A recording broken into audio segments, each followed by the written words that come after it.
Something to check when you can hear a grinding noise like this. The common issue is the backing plate here. So you just want to check that it's got clearance, isn't making contact with the rotor in any way. In the case of this, it's not making any contact, but you can see there, right there, looks like there's a stone of sorts. Here we go.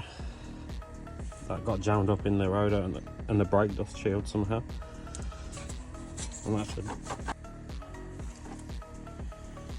There we go. No more noise.